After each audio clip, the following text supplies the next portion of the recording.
దీక్షి kitchen simple taste breakfast recipe chutney.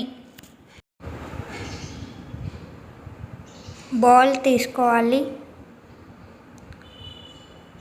ఆ కప్పుతోని సగం cup బియ్యం పిండి, సగం కప్ ఉప్మా రవ్వ, బొంబాయి రవ్వ వేసుకోవాలి. 1 కప్ పెరుగు వేసుకోవాలి. సన్నగా కట్ చేసి పెట్టుకున్న ఒక 5 పచ్చిమిర్చి వేసుకున్నాను. ఒక 2 ఆనియన్స్ సన్నగా కట్ చేసి పెట్టుకొని వేసుకోవాలి. జీలకర్ర, టేస్ట్ తగ్గట్టు సాల్ట్ యాడ్ చేసుకోండి. ఒకసారి కలుపుకోండి.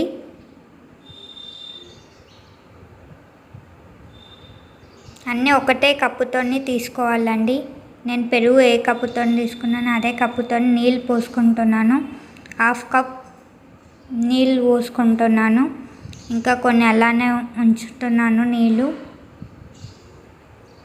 మీకు పిండి గట్టిగా ఉంటే పోసుకోవాలండి, లేదంటే ఇదే కప్పుతోని సరిపోతుంది. మెజర్మెంట్స్ బాగా మొత్తం కలిసేటట్టు కలుపుకోవాలి. మూత పెట్టి ఒక 10 నిమిషాలు పక్కకు పెట్టుకోవాలి. ఆలోపు మనం టమాటా చట్నీ ప్రిపేర్ చేసుకుందాం. 2 టేబుల్ స్పూన్ ఆయిల్ పోసుకోవాలి.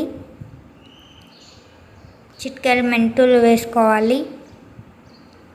సన్నగా కట్ చేసి పెట్టుకున్న ఒక 5-6 పచ్చిమిర్చి వేసుకోవాలి. పచ్చిమిర్చి కొంచెం వేగనియాలి. వేగిన తర్వాత ఒక 5 టమాటాలు కట్ చేసి పెట్టుకున్నాను వేసుకోవాలి. ఒకసారి కలుపుకోండి.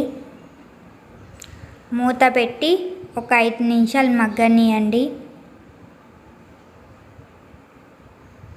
5 నిమిషాల తర్వాత ఒకసారి తీసి మళ్ళీ ఒకసారి కలుపుకోండి.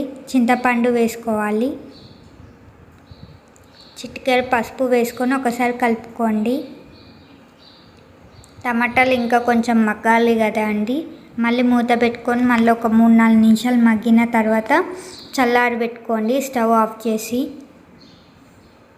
చల్లారిన తర్వాత మిక్సీలో వేసి కొద్దిగా అంత సాల్ట్ యాడ్ చేసి మిక్సీకి పేస్ట్ చేసుకోండి. ఇక్కడ పోపు వేసుకుందాం. టమాటాది చట్నీకి 2 టేబుల్ స్పూన్ ఆయిల్, ఆవాలు, మినపప్పు, జీలకర్ర, ఒట్టిమిరపకాయలు వేసుకొని ఫ్రై చేసుకోవాలి. కలుపుకోవాలి ఒకసారి. కరివేపాకు వేసుకొని కలుపుకోవాలి. మనం ముందుగా రెడీ చేసి పెట్టుకున్న టమాటా పేస్ట్ని యాడ్ చేసుకోవాలి. రెడీ అండి, ఎంతో సింపుల్గా చేసుకునే టమాటా చట్నీ. రైస్లోకి కూడా బాగుంటుంది. మళ్ళీ అదే స్టవ్ మీద గుంత పొంగనాల ప్యాన్ పెట్టుకొని 1 టేబుల్ స్పూన్ ఆయిల్ పోసుకోవాలి. హోల్స్లలో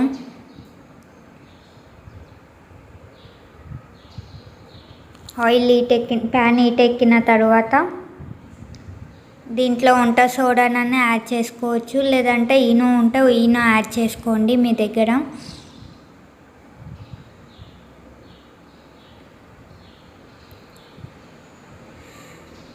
మూత పెట్టి ఒక 5-6 నిమిషాలు ఉంచండి.